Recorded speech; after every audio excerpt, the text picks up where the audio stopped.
I think you found a pain point for a lot of people with recent videos that you've been doing about money on social media. And seems like you got a little bit of traction there. So happy to have you on today to chat about everything from healthy spines to healthy bank accounts. That's right. It's great to be here. Thanks for asking me, Josh. Yeah. So that video that you made, was that just like out of whim? Just like, boom, pull out the camera and just start chatting and see what comes out? Yeah, to give some context, as you said, I'm a chiropractor. My wife is a chiropractor. I'm married to my favorite chiropractors. We actually have 7 chiropractors in my family. I have a history in the New England area. I'm from Boston. We started the original Remarkable Practice in Boston. We ran that for about almost 25 years and did some extraordinary things there. We were very successful in that undertaking, and I credit a few things for that. Is just a real commitment to driving better health outcomes for people. Just very passionate about that. We love to educate, but I'm just equal parts entrepreneur as I am clinician. So I love them both, and I took my entrepreneurial tendencies and I applied it to the chiropractic business, and the rest is history, as they say. So we created great systems for everything that would allow us to scale. If I have a superpower, it's attracting great people and building world-class teams. I love to train and develop humans, whether that's patients or team members who are now chiropractors. I had 40 associate doctors come through my apprenticeship program over about a 17-year period. And that's where I fell in love with really developing chiropractors and their teams. So from that, we birthed a coaching business called the Remarkable Practice, where teaching other chiropractors, business owners, how to reproduce what we created. And eventually it became a big enough business where I was riding 2 horses, both requiring my undivided attention. So I was called, to sell the practice and really focus on infinite scalability by helping other doctors help more people, right? So helping more people help more people is my mission now. And we focus in that chiropractic space. So all that being said, we now take care of thousands of chiropractors in our ecosystem all around the world. And I've got 15 coaches who coach every aspect of business, from attraction to conversion to retention to team building and collections. For business owners that are listening right now, that means marketing and lead generation. It means sales. It means delivery. It means HR and the finance, right? So those are the 5 domains of every business, definitely true for all chiropractic businesses. So I think this conversation will translate. And you found me through our Instagram, which is fantastic. So I deliver content that's really specific to chiropractors and chiropractic business owners. But frankly, I meet so many people who are just business owners and entrepreneurs through that, because business is business, because people are people. So yeah, the video that you're referring to was 7 figures is the new 6 figures, which talks about, like you said, I think a pain point for all people, definitely all business owners, and that is, the money piece and making sure that you make the money work, because as I like to say, no money, no mission. Yeah, I'll have to introduce you to my cousin. She works at Life University in Marietta. That's my alma mater. It's where I met my wife. No way. Program. So I went to Life University and very much involved at Life still. Oh, nice. Well, I could still introduce you. She does all the social media things, so that could be a good plug and play for you, because you started off as a chiropractor, and obviously you had an acumen for business. Being a chiropractor, most people go into it because they want to help people. They want to make people feel better. They want to, be hands-on and actually interact with clients, rather than a lot of medical doctors aren't practicing as much medicine as they used to back in the day. So when you first started out as a chiropractor, what was the biggest hurdle to overcome to start getting people in the door? Or did you start at like a big practice? Like, walk us through your process there. Yeah, no, we started at 0. So it was a de novo startup. So like all new businesses, there are dragons to slay. And I think the number one in any business, but definitely in chiropractic, is obscurity, right? Mm-hmm. So overcoming obscurity, which is equal parts frustrating as it is inspiring to me, because chiropractic is 127 years old. It's the 2nd largest form of healthcare in the world. 35 million Americans get adjusted and still there's an obscurity. People just don't know who we are and what we do and why we do it. So, after 9 years of college, I had nothing but debt, totally broke, and married somebody who was equally broke and equally in debt. So it was up to us to make it happen. Had lots of support by loving family and friends, etc. But it was all about slugging it out from zero. And when it comes to your 4 limited resources of time, energy, focus, and money, all we had was time, energy, and focus because we ain't got no money. Right? So I took on the challenge of overcoming and slaying that dragon of obscurity. So it was all about getting out there, old school, traditional communication, right? So the smash mouth marketing of gripping and grinning, right? Walking around, meeting everybody in town, introducing yourself and making sure they knew who we were and what we did and why we did it. I'm talking 27 years ago. So this is, imagine that, pre-iPhone, pre-Instagram, pre-Facebook. The first computer I ever bought was for my front desk. And you heard me right. I was in college for 9 years with no computer and no cell phone.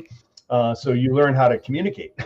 So it was real classic, traditional smash mouth marketing and going around and helping people understand who you are, what you did, and why you did it. So like everyone, it's getting customers, developing new business. And for us, that means generating new patients. So we had to make sure that, we recognized right away how difficult and how expensive it was to find great patients. So we wanted to keep them.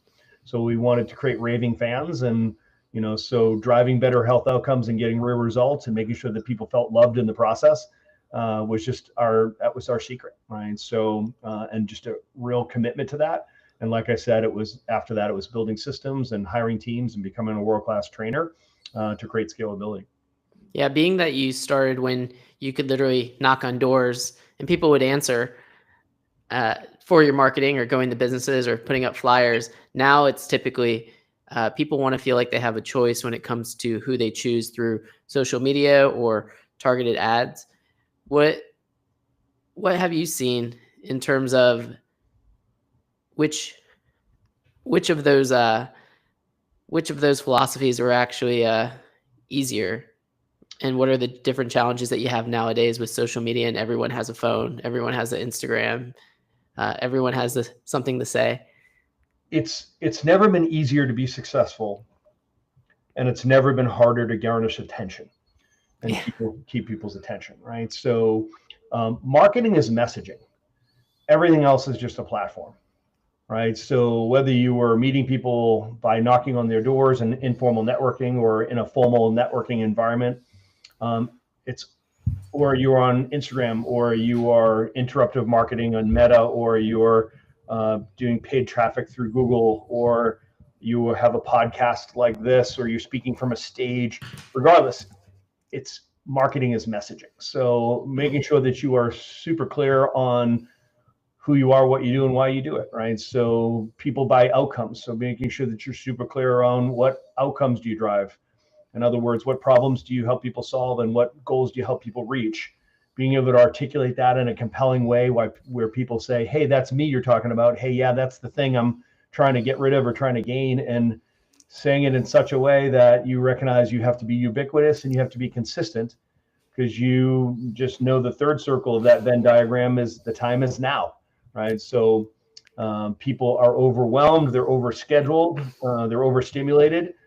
So you've got to get in front of people so many times that the time is now piece that's the secret to it. They used to say you have to touch people 7 times to get their attention. Now it's 77 times, right? So you've just got to be consistent. And that's why you and I are speaking right now, as I have an Instagram channel that I very consistently put up micro messaging that helps people know what we focus on and what problems we solve and what goals we help people solve or reach, and then direct them from our short form content to our long form content. So they have an opportunity to listen to our podcast or listen to some of our webinars or master classes, because the people that consume your long form content, those are buyers. Those are people that you want to make sure that you're delivering huge value to them. And once you deliver value, you build trust, especially if you're consistent with it. and then people reach out to you. So like I said, it's never been easier to be successful, and it's never been more difficult to get and keep attention. Yeah, a lot of people want to put out that viral clip, and I've actually I've had a couple viral clips on a golf channel that I made, and you've had viral clips too. However, the viral clip is a great way to get like a good little pump towards your account, but without the right systems, that viral video isn't going to reap any sort of rewards. So when you have a video go viral, what is one system that you talk about that every person needs to have in place if they are looking to get a good message out there?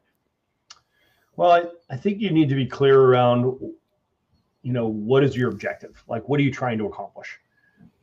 So for me personally, followership is important to me. I want to drive people to our podcast, so they're following us on our podcast. We have a 6-year-old podcast called the Remarkable CEO Podcast for Chiropractors.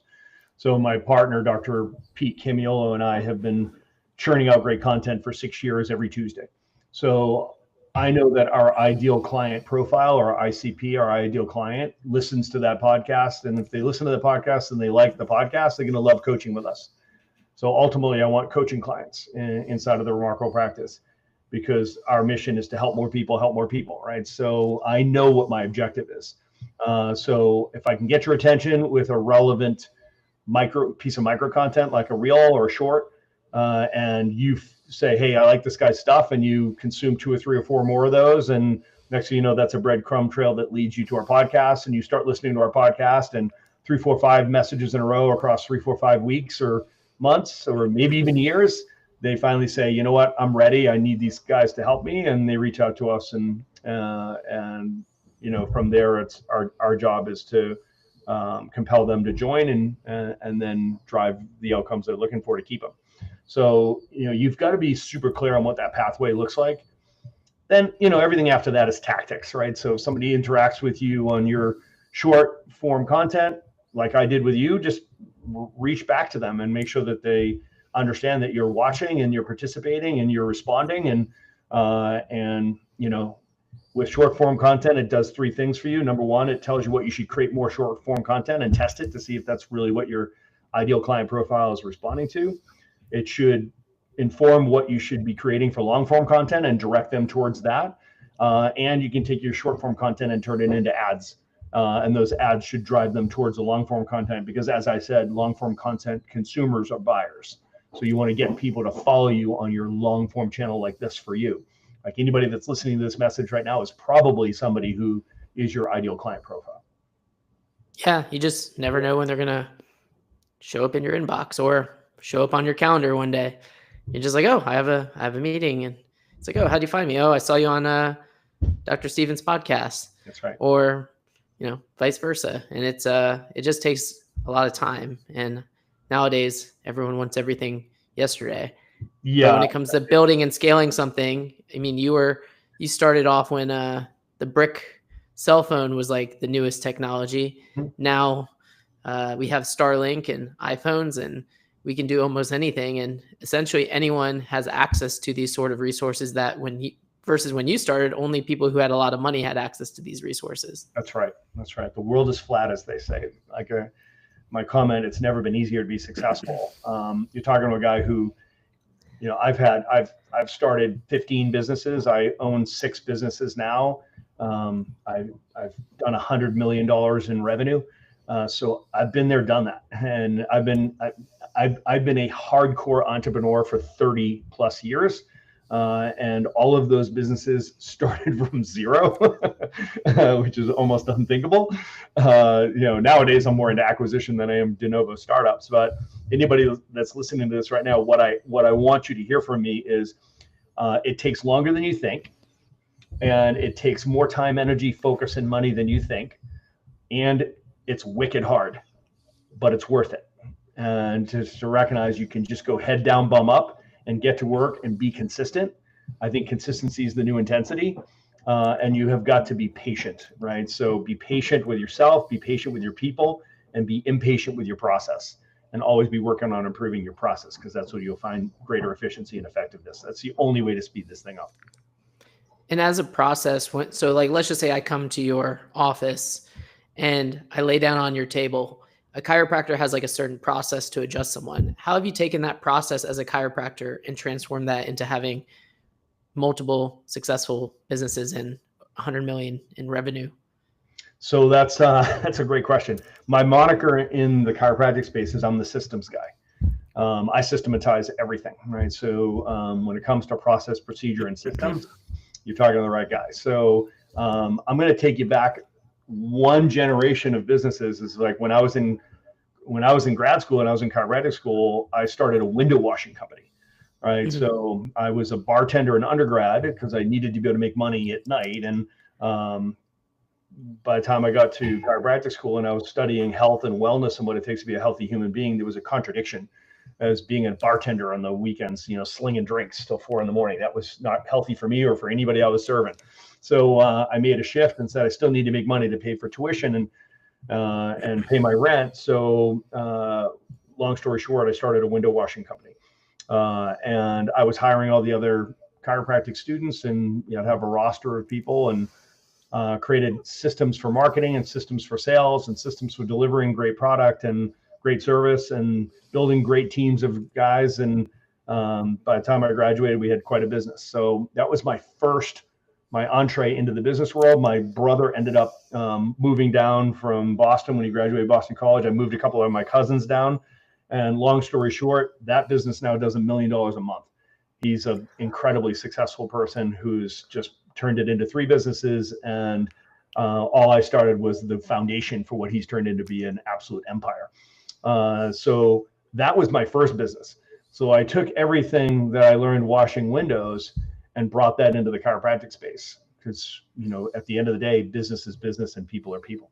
So it was all about creating clear marketing messaging, being very clear as to whom our ideal client profile was, what problems we love to solve and what goals we love to help people reach, creating a great narrative around that, systematizing everything, attraction, conversion, retention, team building, and collections, and then surrounding myself with A players and a world-class team, get committed to training and developing people, and that creates scalability and durability, and then doing what you say you're going to do, keep your promises, charge what you say you're going to charge. All of these things that I learned washing windows is what led to running such a successful chiropractic business, and then from there it became a coaching business, and from there I now have a constellation of businesses that are all orbiting around the sun of chiropractic health and wellness lifestyle, and we're just solving the problems that people that are in that space are experiencing. We have an intimate relationship with this profession, so I see their problems, and to an entrepreneur, every problem is an opportunity. So I've taken all those opportunities and turned them into businesses. Yeah, I mean, myself, I've never been to a chiropractor. Oh, we got to fix that. That is a health issue. So I've never been to a chiropractor, not because I'm against it, but just because I haven't. I'm not educated. It's not like, hey, like when my daughter's watching Miss Rachel, they have like an episode, oh, you go to the doctor, but there's nothing out there like as a child or when you're growing up, like, hey, like preventative care could be going to a chiropractor. So like, what's something like someone like myself who's never been, what are the possible benefits I'm missing out on by not exploring that opportunity? Oh, I love this question. And I'll reference where I started, which is, the dragon we have to slay is obscurity, right? So you haven't seen a chiropractor yet because frankly, you just don't know why you should, right? So, and that's a incredibly common position. Most people, it's like, hey, I'm not against going to a chiropractor. I just don't know why I should. So I'll go super high level and, maybe we'll land this plane for you today. So let's do it. Let's get that message out there. The objective of a chiropractor, right? So the objective of a chiropractor is to make sure that somebody is living their life without interference. And here's what I mean by that.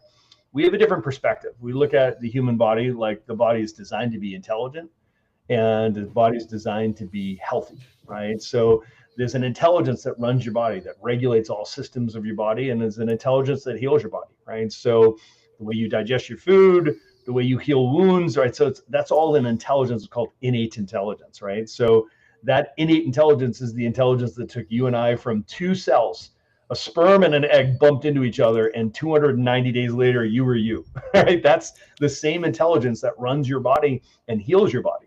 So as chiropractors, we take this perspective that the body's designed to be healthy. Healthy is normal, and the body's intelligent, right? So the body's not stupid. It's really intelligent, right? So we say the natural state of the human body is to express and experience health. And if you're not expressing health or experiencing health, in other words, you have some kind of symptom or condition or some health crisis, it just simply means that something's interfering with the expression of health, right? So, and there's only two things that cause interference: toxicity or deficiency, or both, right? So as a chiropractor, as a wellness-oriented chiropractor, we look and we say, listen, your body's supposed to be healthy. You're not experiencing health or expressing health.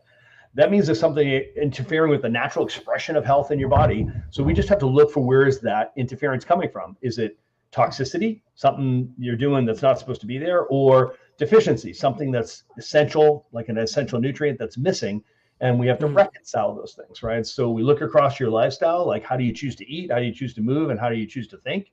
And we look for the toxicities and deficiencies, and we reconcile them, okay? So what does that have to do with chiropractic? Well, chiropractic is very much about a belief system and an understanding of how your body really works and really heals. So we educate patients and we adjust patients. So why do we adjust patients? Well, that intelligence that we talked about, that innate intelligence, courses across your nervous system, right? Your body talks to your brain talks to your body. Your body is this magnificent network of communication. And it's that exchange of information across your nervous system that keeps your body healthy and heals the body. So we've got to make sure that there's no interference in the communication across your nervous system, right? So a chiropractor, most people think of a chiropractor as a back doctor or a spine doctor, or maybe a back pain, neck pain, headache doctor, what have you. The chiropractor's focus is the nervous system, right? The reason our anatomical focus is the spine is because the spine houses and protects the nervous system. Like most people know that your skull is like a helmet that protects your brain. What most people don't know is that your brain continues right through your spinal column, right? That's called your spinal cord, right? That's just a continuation of your brain. Everybody knows how important their brain is, but most people don't know how important their spinal cord is. Your brain's so important it's encased in bone, right? Your skull. Well, your spinal cord is just as important, and it's encased in bone, and that's called your spine, right? Your spine is a series of joints, so you have good mobility, right? So your spinal column itself is a series of 24 joints, and it's what we call the suit of armor for your nervous system. It protects your spinal cord. Now, just like a suit of armor where you're susceptible for injury, where somebody can get a sword in, is at the joints, right? So you got 24 joints stacked up on top of each other, and between each one of those joints is a disc, right? At that disc level, there's a space for a nerve to come off the spinal cord. One goes to the right and one goes to the left. And then they branch off, just like the roots of a tree, to feed every tissue. Every organ and every organ system has a nerve supply. And the body talks to the brain across those nerves, and the brain talks back to the body across those nerves. And it's that communication that keeps us healthy and healing. So a chiropractor checks the spine to check the nervous system. So if you have any problems with your spine, you have a problem with your nervous system. If you have a problem with your nervous system, you have a problem with your health. So if you want to have optimal health, you have to have an optimal nervous system. If you want to have an optimal nervous system, you have to have an optimal spine. So if you have a problem with your spine, it puts pressure on the nerves, which changes the information that's going across those nerves. And whatever tissues those nerves feed, you end up seeing dysfunction at that level. So if the nerves feed your stomach, you can have digestive issues. If your nerves feed your lungs, you can have breathing issues. If your nerves feed your fingertips, then you can have numbness or tingling. If your nerves go down the back of your leg and they're swelling, you might have leg pain like a sciatica, right? So every tissue in your body, every organ system, every function in your body depends on proper nerve supply. So a chiropractor's job is to check that spine to make sure the spine is healthy so that the nervous system is healthy. You want a healthy body, you have to have a healthy nervous system. If you want to have a healthy nervous system, you have to have a healthy spine. The problem that we correct is called subluxation. Okay, if the chiropractor who's trained to find subluxation in the spine identifies subluxation, which is where that interference is and that flow of information that keeps you healthy, and the way we correct it is what's called an adjustment. a specific chiropractic adjustment where there's a very specific general force applied to that problem to realign the spine, take the pressure off the nerve, and allow the body to talk to the brain and the brain to talk back to the body. Yeah, that kind of reminded me of the book The Accidental Superpower by Peter Zeihan, who's I think he's an economist, and he talks about when you're talking about the spine. Yeah, when you're talking about the spinal cord, it kind of reminded me of like the Mississippi River in America and how people ship things down the Mississippi and then it goes on different trains and then it goes throughout the country.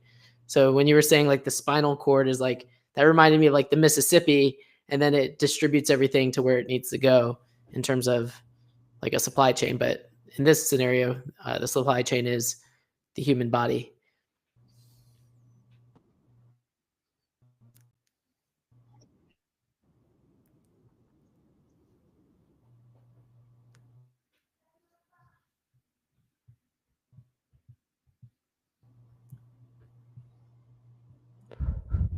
Hello?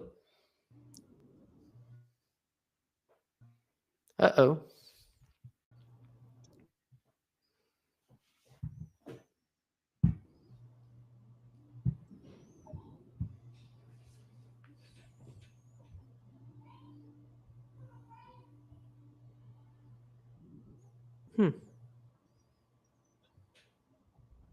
We here? Yeah, sorry, there was a little bit of a wobble in the internet connection there. I heard your metaphor for the Mississippi, and you're exactly right. I think that's a beautiful metaphor, especially if you look at it from a bird's eye view, looking down at the Mississippi and all the tendrils of all of those main riverways that turn into smaller rivers that turn into little creeks. And you know, you can imagine that, you know, as that water is the life supply, if you will, for the, let's call it farmlands at the, you know, as the water reaches its tendrils out into like farming lands, there's a reliance on the flow of that water for the farmlands to be productive, right? And if you were to choke off, or if there was a dam put up there and there wasn't the water flow to that region of the territory, then that farmland wouldn't be fruitful, right? So you would, instead of addressing, hey, there must be a problem with the soil, or, you know, maybe the plants aren't supposed to grow there, the vegetables won't grow there, you would actually just go upstream and find the blockage, clear the blockage, and restore the flow of the water to that tissue. That is a perfect metaphor for what we do as chiropractors. Cool. Well, I kind of get it. Not fully, but like, there's a lot of similarities to all sorts of things that you would never think of. So would you say that chiropractors, I guess, it seems like they look and diagnose what's going on with the central nervous system versus I go to a doctor, they tell me to take a blood test. My blood test comes back and then they're like, oh, now you need to take this pill and keep coming back to see me every 3, 6, 9 months till the end of time, rather than like actually looking at like what's happening. Yeah, I mean, I think at the end of the day, what we all realize innately and instinctively is that you have problems and then you have causes, right? So you have symptoms and then you have a cause, right? So if your symptom is you have high blood pressure, there's a cause for that high blood pressure, right? Again, your body's meant to be healthy. It's healthy as normal. You're meant to function normally. You're not meant to have high blood pressure, right? So, and the body's intelligent. So there's a reason you have high blood pressure, and you have to ask, like, why is the blood pressure high? What's causing that? And the reason is not a deficiency in drugs, right? So the medical response is, hey, let's give you a chemical and let's manipulate your physiology and let's drive down your blood pressure, right? So yes, the test might show that your blood pressure is now normalized, but what are the consequences of that? Like, why was your blood pressure high to begin with, right? So it wasn't for a shortage of a drug, right? So if somebody has headaches, you know, it's not that you have a deficiency in aspirin, right? So, and you take a drug, and what it's doing is it's covering up the signs or the symptoms that your health has gone sideways. We've got to go upstream from the symptom and say, what's the cause of it, right? So in chiropractic, we're in the business of finding the cause of problems. And if the root of the problem is an issue with the nerve system, and that stems from a problem with the spine, then the chiropractor can be the person that actually corrects the problem. And then downstream from that problem, the nerve supply is restored to the tissue, and that tissue or that organ system returns to normal function and health. So it's about seeking the cause of the problem, not just treating the symptom of the problem with drugs. For sure. And since you're a systems guy, let's just say you do have high blood pressure and you're not a chiropractor, you're just a normal person out in the world. What would be the system that you follow based on what you know in the order of operations that you would take in order to figure out a solution to that issue? So how would I approach blood pressure issues? Is that what you're asking me? Yeah, or any issue. We can choose any issue, and then let's walk through your framework on what steps you would take in order to find the root cause of the issue, rather than most people are like, I need to see a doctor. Yeah. So, I mean, if you look at blood pressure, there can be lots of causes for blood pressure, but typically you look at how somebody is eating, moving, and thinking, right? So at the end of the day, there is a diet style that you could be following that could lead to high blood pressure, right? So there's a movement pattern that is predictably leads to blood pressure issues. There's a thought pattern, there's a thought life that leads to blood pressure issues, right? So if your diet style is if you have a diet style where you're consuming too many calories, unhealthy foods, pro-inflammatory foods, then you're going to end up with blood pressure issues, because you're going to end up with inflammatory issues like heart disease. So as your blood vessels get clogged, you have a blood pressure response that actually becomes self-propagating, and you end up with blood pressure issues. So you've got to adopt an anti-inflammatory diet style to reduce the pro-inflammatory state of your body. That's moving back to a more natural way of eating. So I personally, I follow the Paleolithic diet style, right? So it is a counter-inflammatory lifestyle. So for most people, they struggle with obesity issues. Obesity issues are typically related to their diet style, as well as not enough movement, right? So they typically have a lifestyle that they're spending most of the time sitting and usually in front of a computer, right? So they end up with obesity issues, and obesity issues are typically related to two things: high blood pressure and blood sugar issues, like pre-diabetic or diabetes, like type 2 diabetes. So most of that comes down to their diet style and to their movement patterns. In other words, they have a sedentary life, right? So we're meant to be active people, and for most people, if they would just simply start moving, they would lose the weight and their blood pressure would be normalized, right? So for most people, it comes down to getting some movement back into your life, because we've engineered movement out of our lives. So, when you're doing an assessment with a patient, you just figure out exactly, what are they doing for activity, for exercise, and where are they in their fitness levels. So just introducing something as simple as walking can help reconcile blood pressure issues, right? And then, of course, thought life. Social stresses, most people will find themselves under a great deal of social stress. We're in fight and flight all the time, and fight and flight is going to drive your blood pressure higher, right? So, and then to make things worse, most people are not sleeping enough, right? So they're, that they end up with hormonal issues, high cortisol, and low testosterone in men because their sleep patterns are off. So again, going back to natural diet style, get back to natural movement patterns, and get back to a more natural thought life, which includes getting your sleep. There's typically not one smoking gun, right? So there's typically not one silver bullet here. You've got to address the lifestyle and get back to what is considered a normal, healthy lifestyle. I love the Paleolithic lifestyle, which addresses all of the above. Your diet style, your thought life, your movement patterns. And you can reconcile blood pressure issues, heart disease, type 2 diabetes, etc. All of these are lifestyle diseases, and they make up the vast majority of the health issues that people are struggling with today. Yeah, well, it sounds like a simple process. 1, never give up. 2, systemize everything. And 3, just keep swimming. So happy to have Dr. Stephen on. You can check out him and his partner on the Remarkable CEO podcast. We'll see everyone next time. Bye. Awesome. Thanks, Josh. Yeah, no worries.